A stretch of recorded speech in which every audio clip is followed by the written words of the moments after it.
Assalamualaikum warahmatullahi wabarakatuh. Perkenalkan, nama saya Divania Putra dengan NIM 2501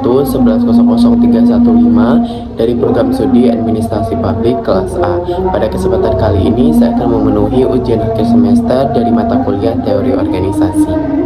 Soal yang pertama yaitu pemerintah daerah X baru saja meluncurkan sistem pelayanan online. Tujuan yang jelas yaitu mengurangi praktik korupsi dan meningkatkan transparansi. Namun, di lapangan, perangkat daerah justru merasa sistem ini merepotkan dan mengurangi ruang fleksibilitas mereka. Apa yang sebenarnya terjadi? Pertanyaan pertama yaitu, apa hambatan struktural dan budaya yang terlihat di dalam kasus ini? Ada dua hambatan yang terlihat di dalam kasus ini. Yang pertama yaitu adalah hambatan struktural, yaitu sistem online yang menghilangkan celah dalam struktur birokrasi yang sebelumnya, yang memungkinkan manipulasi atau proses informal.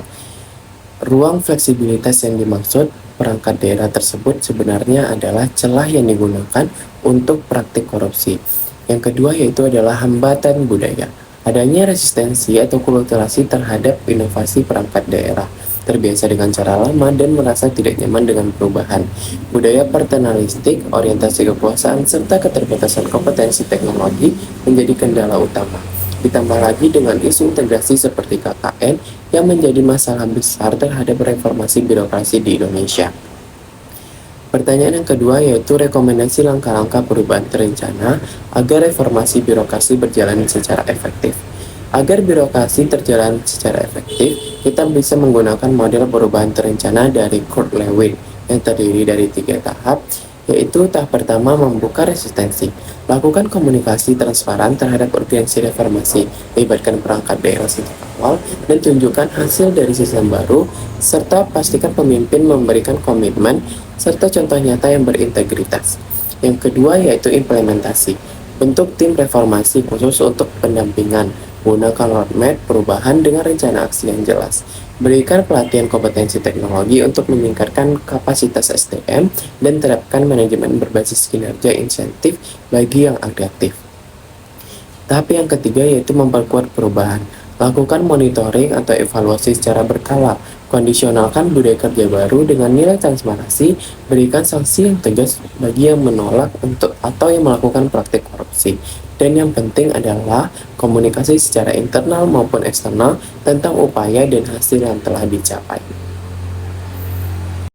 Soal kedua, sebuah universitas upaya mengembangkan smart campus, termasuk dengan adanya penggunaan e-learning, pembayaran digital, dan registrasi otomatis. Beberapa fakultas masih mempertahankan pola atau kerja manual dengan menolak adanya sistem baru.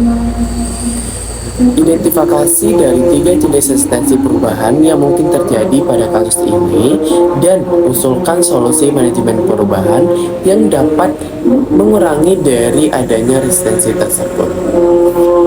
3 resistensi perubahan yang pertama yaitu adalah logis, yaitu fakultas merasa cara lama lebih efisien. Yang kedua adalah psikologis, dosen takut teknologi dan merasa tidak mampu menggunakan dengan sistem baru tersebut.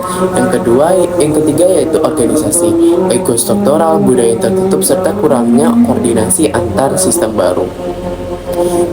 Jawaban yang kedua yaitu solusi. Logisnya secara edukasi, memberikan edukasi dan data bukti bahwa efektivitasnya dengan adanya sistem baru ini. Yang kedua itu psikologis dengan adanya pelatihan bertahap ditambah dengan dukungan teknis atau lainnya yaitu organisasi, berikan kampus adaptif, kebijakan yang wajib dengan transisi secara bertahap. Dengan cara ini mungkin dengan adanya sistem baru itu bisa berjalan dengan baik atau diterapkan dengan baik di smart campus nantinya. Baik, sekian jawaban dari ujian akhir semester saya. Akhir dan kurang mohon maaf. Wassalamualaikum warahmatullahi wabarakatuh.